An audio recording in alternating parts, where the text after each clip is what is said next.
There is a common assumption in the Star Wars fan base that the quote-unquote fans were responsible for the deteriorating mental health of Jake Lloyd, and that they were also the main contributor to Ahmed Best's self-deletion attempt. The assumption is that the criticism of their characters from fans is what drove them down these dark paths. But I want to put to bed once and for all the idea that the fans were responsible. First person I want to look at is Jake Lloyd, because this is the simplest to debunk. According to an interview with Jake Lloyd's own mother, in an interview with ScriptsNews.com, the article said, quote, Lisa is also eager to dispel what she says is a common misconception, that an avalanche of negative reaction to the Phantom Menace drove Jake to quit acting and contributed to his mental illness. It would have happened anyway, Lisa insists, pointing to a history of schizophrenia on his biological father's side of the family. I believe that it was genetic, and his psychiatrist also agrees that Jake was going to become schizophrenic. She also insists that in 1999, Jake was largely shielded from the toxic vitriol swirling around the prequel film. I protected him from the backlash. He was just riding his bike outside, playing with his friends. He didn't know, he didn't care, Lisa said. Everybody makes such a big deal about that, and it's rather annoying to me because Jake was a little kid when that came out, and he didn't really feel all that stuff because I didn't let him online. So here we have Jake Lloyd's own mother insisting that Jake Lloyd suffered from a genetic mental disorder, and even without the Star Wars movies in his life, he would have suffered from this. There is a lot to Jake Lloyd's personal suffering that helps reinforce my point, but with his own mother insisting that she both shielded him from the backlash and that his disorder wasn't caused by Star Wars, I think it's safe to say we can put the myth that Star Wars fans drove Jake Lloyd crazy to bed. It's just not true, in the slightest, and anyone who says it is either ignorant of the truth or is just a liar. I will link the full article in the description of the video if you are learning more about Jake Lloyd and his struggle from the perspective of his mother. Next, we come to Ahmed Best.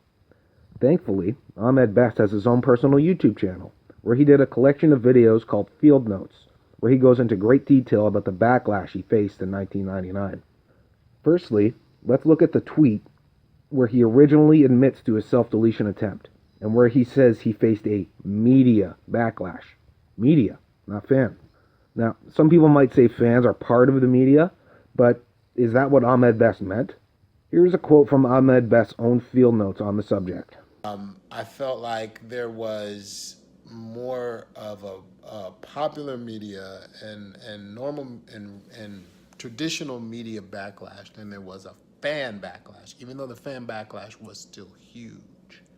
So here we have it from Ahmed Best's own mouth, that even though the fan backlash was huge, the popular traditional media backlash he faced was even worse. Now what is he talking about? Media backlash? What media backlash? Well, if we go back in time to 1999, we can find this article from CNN. Besides being annoying, other aspects of Jar Jar's character proved particularly bothersome for some people. There was something about his demeanor that suggested blackness, and that suggested more specifically stereotypical blackness, says Michael Dyson, professor of American Studies at Columbia University. The notion that Jar Jar Binks is an offensive stereotype has spread quickly on the internet. Deja.com has seen over 80,000 messages posted about Jar Jar, some from outraged viewers deriding him as a classic coon stereotype, a combination pimp and Barney, or the star of Sambo Wars. The issue has even been raised in newspaper reviews. From the Globe and Mail, Jar Jar has a loose-jointed amble of black drag queen. The Wall Street Journal called the character a Rastafarian Stepin Fetchin. Fetchin was the actor who critics say personified negative black stereotypes in the 1920s and 30s. The stereotype was obvious to Dyson. I think that I immediately knew that there was some stereotypical elements to this character that suggested black culture. The way he spoke, the way he walked, Dyson recalls, even when he said misa. Taken very quickly, it could be like masa, masa.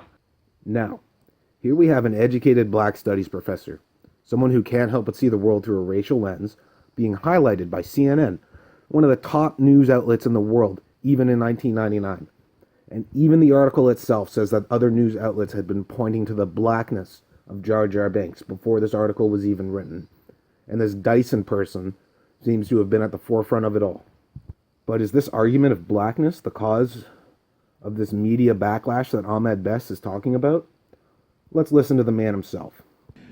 The vitriol and the anger and the drive that fueled that work came from this ability to assign blackness, assign American blackness, assign Caribbean blackness to this character.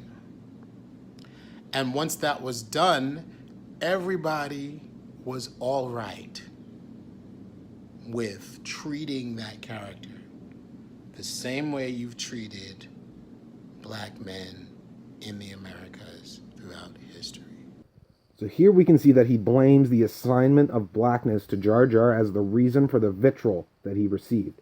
He also called out the powers that be as the ones who assigned blackness in the same video, not the fans.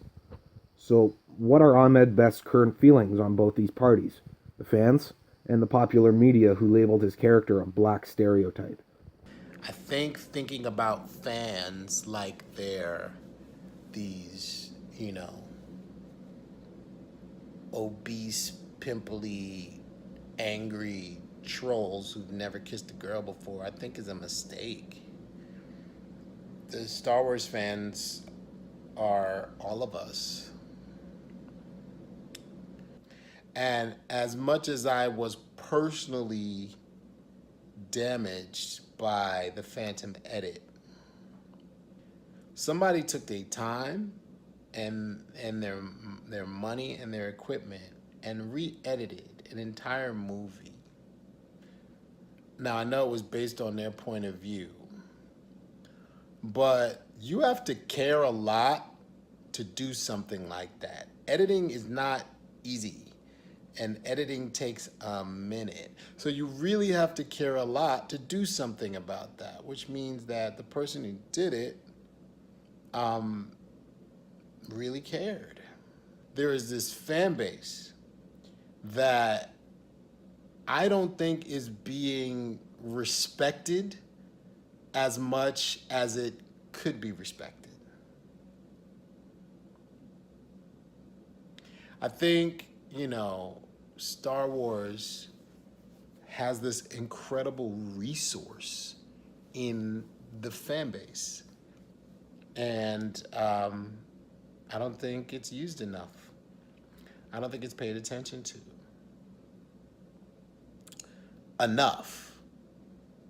The same fan devotion that did the Phantom edit is the same fan devotion that came up with Darth Jar Jar. So much so that I get asked all the time, is Jar Jar a Sith Lord? I can't say yes or no. I gotta get through the rage. I gotta get through the pain to find that connection, because the rage is stopping me from connecting to you. There's a big part of me that wants people to pay. I want everyone who referred to my performance and referred to me as some kind of racial stereotype to pay.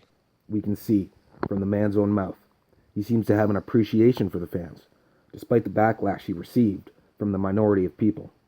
Yet, when it comes to that minority who racialized his character, he does not have much love for them.